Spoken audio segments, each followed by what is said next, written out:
Are you pondering what I'm pondering? The Ruina. The Ruina. Where did it come from? What is it?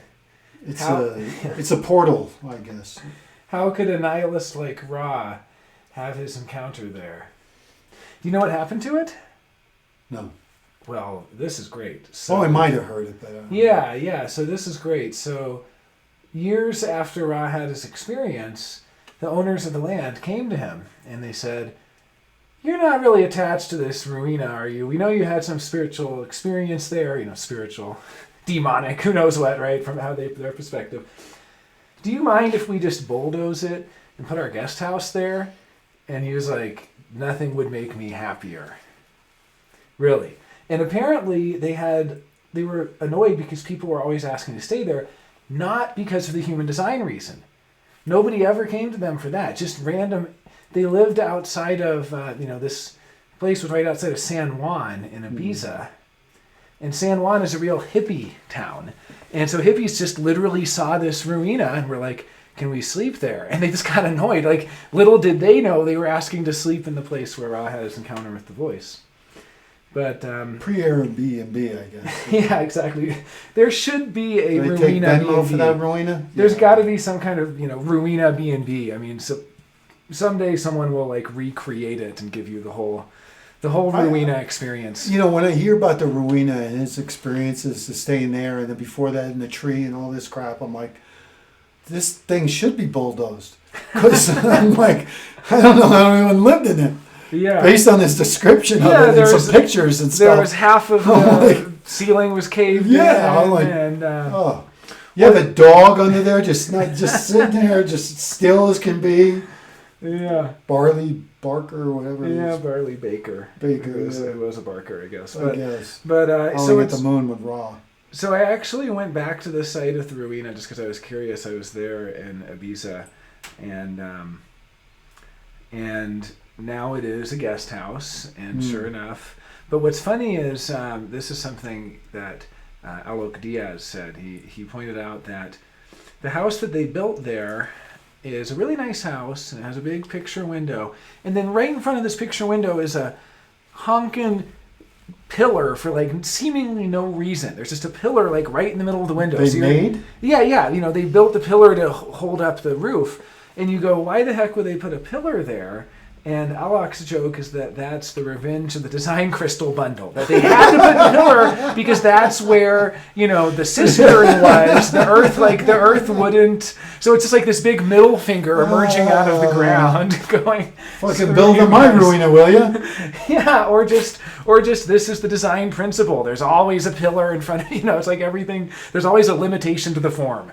You can't just build a big roof without the ground caving in, and you have this perfect thing, and then there's always some concession you have to make. There is no such thing as perfect. Perfect is spirit stuff, and this is the form. And there is perfection in the form, but it's not. It's already perfect. It's not like what we imagine. It's not perfectly imperfect. Exactly. Perfect. Well, and you were just saying right before we started to record that sometimes it takes a nihilist like Ra to actually have that experience. He didn't like spirituality. He wasn't some spiritual seeker. Shit from that. Yeah, he wasn't a guru searching to be a better guru, searching for awakening, anything. He was a nihilist, chain smoker, hanging out. Fucking tree. Yeah. Well, at that point, but even before that, you go back and he was a media executive. Here's a little known Ra fact. He gave Kiefer Sutherland his first acting gig. And Kiefer's dad, Donald Sutherland, brought a then 14, 16-year-old Kiefer to Ra's film studio where he was making advertisements and music videos. And Kiefer was an extra in one of Ra's music videos. How funny is that? Yeah. Very good. I like, good 24 story. Yeah, exactly. For an inside joke of people. Right. Yeah, 1 degree of separation from Ra. It's like, how many degrees do you have? I was hanging out with the folks at Synergia, which I still want you to meet them, and they're 1 degree from Ra. One of the main guys of Synergia, they call him Johnny Dolphin, and the reason he got that nickname was because he loved swimming with the dolphins with his good friend John Lilly, the same John Lilly who was good friends with Ra.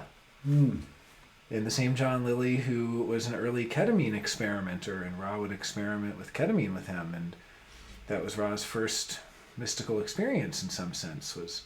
I can't really say that because he did so much psychedelics, but that's the funny thing. When Ra talks about his life story, he said he loved drugs, and he did just about every drug under the sun, and yet he didn't have spiritual experiences from them. And I just find that hard to believe. I'm sure it's true, but it's like, you do that much acid, you would think you would have at least one religious awakening or something, but no. He was a hardcore denier. Do you think, besides the conditioning, potentially doing that? No, just not to exclude people who have this combination, but he is left brain, left mind. I don't know if that kind of is 3 parts left, 1 part right was just his perspective. But you're saying it just made him sharper. It just made him even more strategic. More strategic.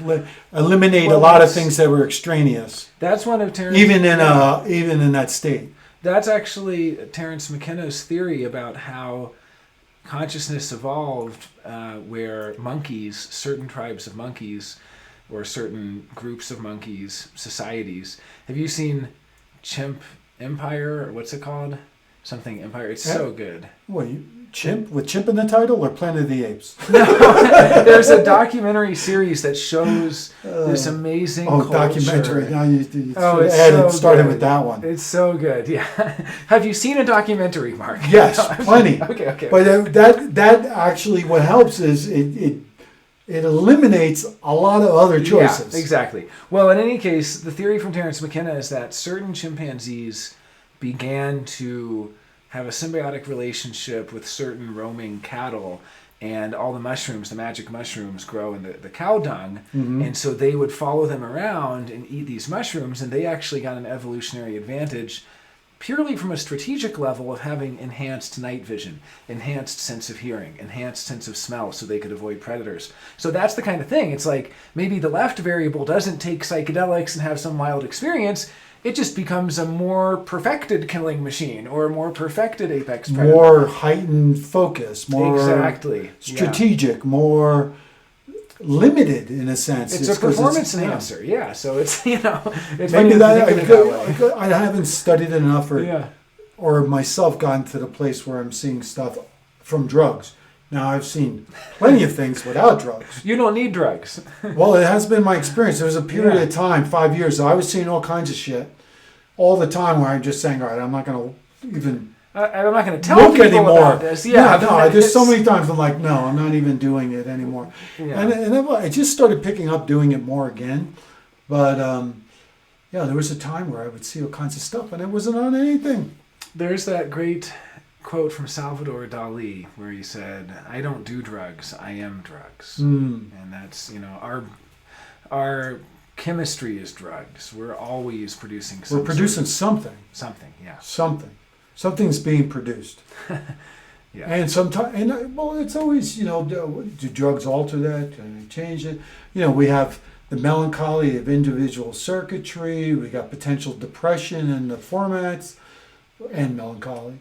Obviously a predecessor, and then you have all these hormones and things for different things that are going on. Sleeping, you got conditioning from sleep that releases chemicals that says you're going to wake up, majority of the world wakes up feeling disappointed because they're mostly reflectors, and that's the chemistry that's produced in the dream. So when you awake, you feel disappointed, you want to do something about it, and you make a mental choice. So that's one thing. But back to the psychedelics and stuff, or drugs in general, to imbue that.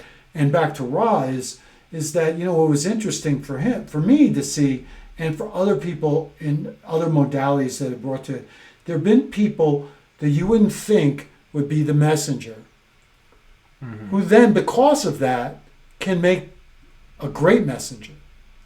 Right. Because they're not predisposed. It's not that they have this lineage of stuff that precedes that development of this information. He's just like, boom, and I'm like on ahead. It's a clean messenger because he said no to everything else. So the first thing he actually said yes to. He didn't even have a choice to say yes. Yeah, well, right. It's like, are you ready to work? And it's like, that was not a question. It wasn't a question. It was just, you're ready to work. You're ready to work. You got to grind this fucker out. Yeah. I got 8 days. Snap, snap. Put the dog under the desk. He's going to be fine. Yeah.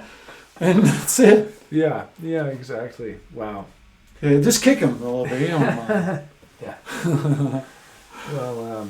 So Yeah. that to me is important context sometimes, because there are people who get stuck Yeah. on the idea, and rightfully so. I don't blame people. I've been, when you've been around metaphysics, spirituality, other things, and you've seen stuff, done stuff, experienced stuff, you forget there's a lot of people who have not. The vast majority of people have not experienced a lot of shit. So when you say this guy heard a voice, or what he described as a voice, Yeah. he created the system and he wrote it down in 8 days, well, a lot of people will go, Well, yeah. because they're fearful. They don't know what they don't know, even so the- they're afraid of what they don't know. Right, even the translation of his encounter into channeling is somehow makes it safer and more palatable because we've heard of channels. Channeling, yeah. But he was explicit. This was not channeling. No, it's I not mean, channeling. this was, if anything, There's a whole other idea about it channeling, was more like too. a psychological assault or something. Yeah. He was violated in some sense.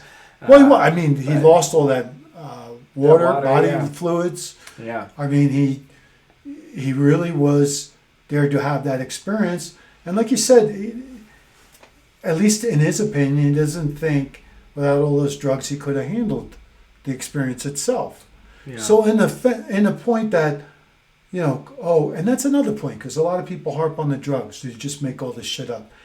If you actually knew the depth and all the detail, human design and all the layers, and you think some person made this shit up, Yeah. Then you're on drugs. yeah, you need some drugs because you got to lighten up. Yeah. I'm telling you right now. I mean, it's also what was he doing taking all these drugs? He didn't know he was doing it. I mean, throughout his life, but he was almost like a martial artist at a dojo. He was like a spiritual martial artist. He's just doing his kata, Yeah. getting ready for the fight. Exactly. And he didn't know. He was doing that, but He didn't know he was preparing himself to get, Well, and it was his assumption that other people had had encounters and that they didn't make it. And in fact, there was one man who somebody sent him this information because, at one point he asked the voice, where does all this information come from? And it said, from the Book of Letters. And it wasn't even like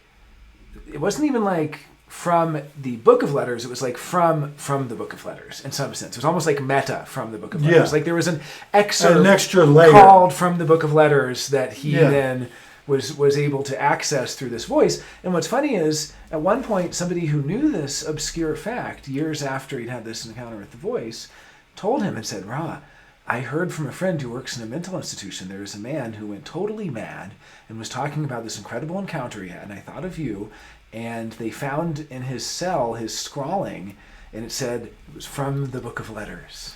Ah. And if you look No, up I the didn't Book know of that Letters, part. Oh, there's some obscure. But I know, is that the guy in the nearby island somewhere? Or Well, there was a man who claimed... No, that's a different guy. So there's a man who claimed that Ross stole his Ajna crystal. No, that's a different story. Oh, okay, well then this may have been... Yeah. It may have been the same. But I mean, it's interesting because people who met Ra kind of started to do their own sleuthing. And of course, if you look up the Book of Letters, there is a Hebrew Book of Letters, which is a holy book. It's kind of a sacred book. And these things are probably versions of each other in the sense that there's a metaphysical thing that is then given expression concretely in the same way that Shambhala is a metaphysical place, but that others have sought to recreate it physically and so on. That's another little known point from Ra's encounter with the voice, is that he actually said, and this is in his encounter with the voice video, he said he went to Shambhala. And people just gloss over this. I think it's just that they can only take in so much of the intensity of what his experience was. But he said he was taken to Shambhala, however you say it. I mean, this mystical place. And so for part of his experience, his encounter, he was not even physically present in the Ruina. He was being shown things. He was being taken places. I mean, it was a very deep showing all his experience. past lives. Yeah. Plus all this stuff. And then he asked the question, and well, what about barley? And then they got the design of forms and got everything else. Yeah, exactly. Yeah. And he was even, here's another obscure one, he was given runes, and he never really showed his work with runes other than the 6 symbols he was shown which made up the 5 symbols of base plus the symbol of juxtaposition. Those were the 6 symbols he was given. But besides those 6 symbols, he was shown how there is a sort of a fundamental set of runes, of figures, of characters that recombine to make every letter in every alphabet. And that these all pre-exist the human. In fact, he loved that picture by, I don't know if it was a Swedish researcher, photographer, who had collected and taken photos of all of these butterfly wings that had shown every letter of the alphabet, of the Western alphabet, in butterfly wings. But you could also take every letter of the Cyrillic alphabet or the Arabic alphabet or any of these, because all of these fundamental forms that we think we've invented are recombinations of pre-existing archetypal forms. Yeah, shit. Yeah, we didn't invent anything. A note at this time mark, whatever it is, we didn't invent shit. Yeah. So, yeah.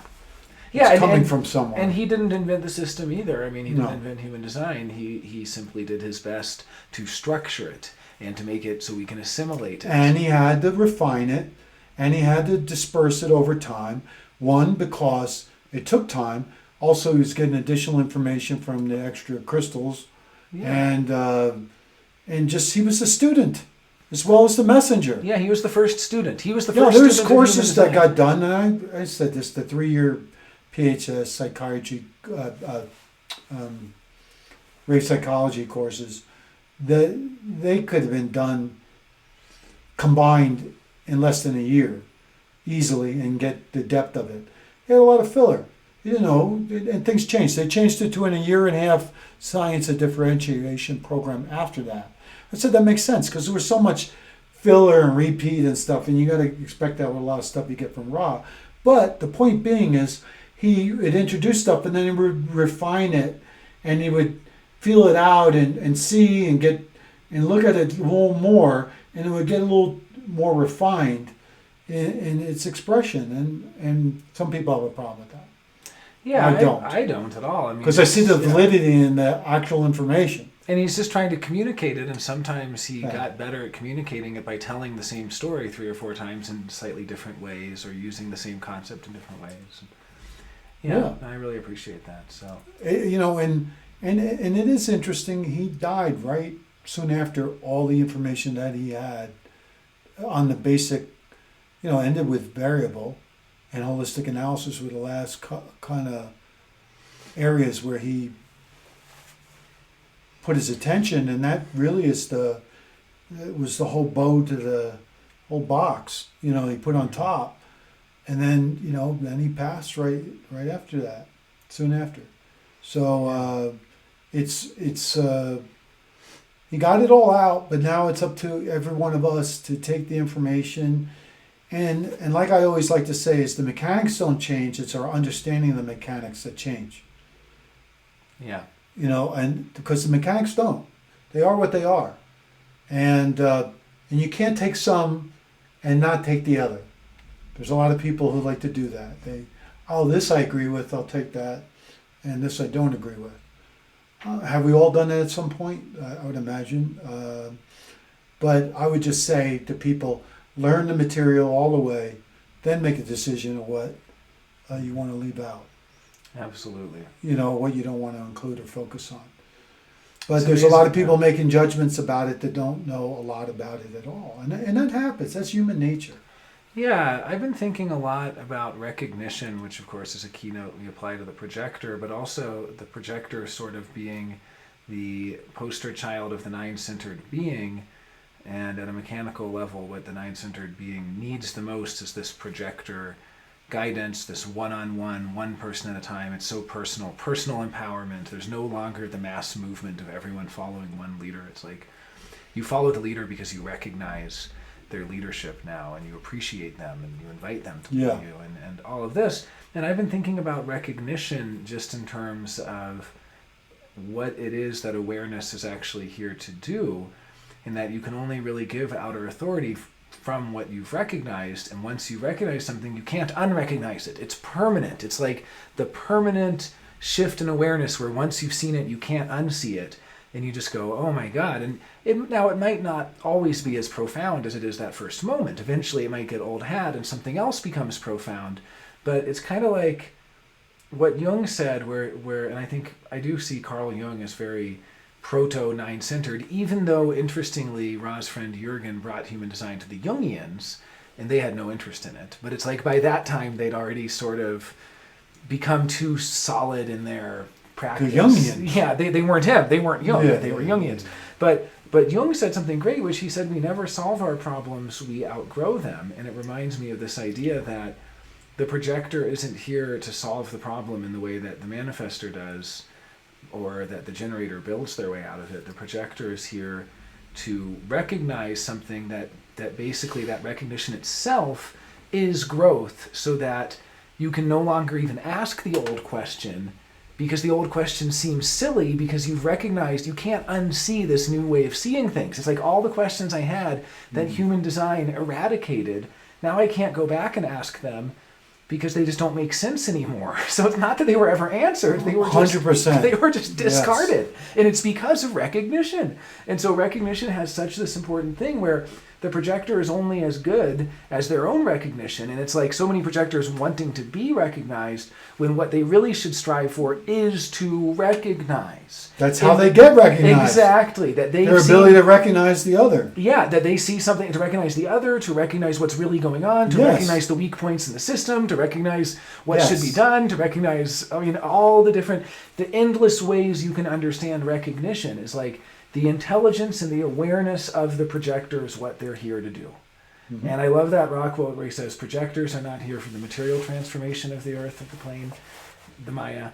They're here for its intellectual transformation. And that's an important context, too. I love that, yeah. Because, and it piggybacks on the fact that projectors are not here to work in the traditional sense. They don't have a defined sacral. They're not here to work. And those with a defined sacral, yes, you are here to work, but do the work that you love and love the work you do, then it's not work. It's just what you do. And you love it. You have satisfaction. Now back to the projectors. They what was I saying before? Well, they work through intellectual transformation. Intellectual, thank you. Yeah, they work. And that is they're here to use their outer authority and to guide. Yeah. And through that recognition you are so importantly highlighting is their ability to recognize whatever that is, system, in the context of the other, that they can have mastery in and really recognize and give guidance and assistance. That's correct. And do it correctly. Mm-hmm. Yeah. Because you can know the answer. You know it 100%, but if you go blurt it out, well, it ain't the same thing. And if you know it, the people who are smart enough to notice that you know it are going to invite you, and those are the people you want anyway, because the ones who aren't smart enough to notice you know it aren't going to get it anyway. Yeah, and in all fairness to them, it might not be about smartness. It might just not be the right person or the right time to get that information, if there is a right time. Because there's a lot of plain people who don't get guidance, who just go through life and they do their same thing. So there's that opportunity to know when it asks the question. There's a real acceptance of it's kind of like the equivalent of what peace is for the manifestor, where they can see how screwed up everything is and yet be at peace with it. The projector can see how many people they could help if only those people would open their eyes a little bit, but still not get bitter about it, because they know that they are helping those who do recognize their intelligence and who, and I don't mean to say smart enough to see how smart you are, but it's kind of like in a certain way, like at a certain place. Well, you're saying like you got this resource right there. They got the answer. Hey, look over there. They got the answer. Yeah, you're in an escape. But you're not looking. You got 4 generators and a projector, and you're in an escape room. And the projectors are the one projector sees the solution to the escape room, and the 4 generators are like picking things up, and they're like, "Get me a sledgehammer. I think we can break down this wall." And the projector's like, "No, there's a button, guys. You just push the button, and the wall opens." Yeah, so. and it's interesting. It's an interesting. Place and I like also what Ross said. There are no half projectors. You're either one or you're not. Yeah. And I said that for years. You have to really. Yeah. There's no half invitations. There is a certain binaristic quality. And I like that there was a certain quote that was put in that about a rock quote someone posted just a little expert. The context, a part of it was, the world doesn't fucking know what a projector is or what it does. Yeah. They don't know what to do with a projector. Yeah. The projector doesn't know what to do with the projector because the world doesn't know what to do with the projector. Yeah, it's You know what I mean? It's a new construct. It's like nobody's They figured out can't how to recognize utilize them. it. They can't recognize themselves because they're lost in the misery of the not self world, trying to be a manifestor or a generator, super slave, or trying to make shit happen, or both. Yeah. I've done both, and it's like, boom, no, it's like this no, that's not it. That's Well, it's amazing to me. It all started right here, right at this. Yeah, what's going on there? It all started in that. Barley? Is that you back there? Yeah. Is there There's a a light? Is there a lantern floating in there? That would be for the next Voices from the Ruina. I got to make a little animation that every now and then the Ruina just turns on and you. Just see a dog. And a barking head dog. out. Yeah, exactly. Woof, So woof. it's amazing. He's alive. Yeah, here we are in 2023, and it's just 36 short years after the encounter with the voice, and yet here we are, and just this knowledge that is so momentous, that is so deep. I mean, it's actually impressive how quickly it's been developed. If anything, people say, "Wow, how come Ra taught for so long?" It's like, no, he didn't teach that long at all. I mean, to be able to develop this knowledge, it really didn't start until mid-90s, where he got hardcore until 2010. So it's really 15 years of really hardcore teaching. Yeah, exactly. And maybe a little more. Yeah, but we've come so far because of Ra, and then also just as his knowledge has proliferated in the world, and it all started right here. So, thank you, Ruina. Yes, and thank you. And Ra. And thank you, Mark, for being a guest on Voices from the Ruina. Thank you. Thank you very much, Jonah. It was a pleasure. It's been a pleasure. Or, as Vaughn would say, good job, Richard. Everyone's Richard. Yeah.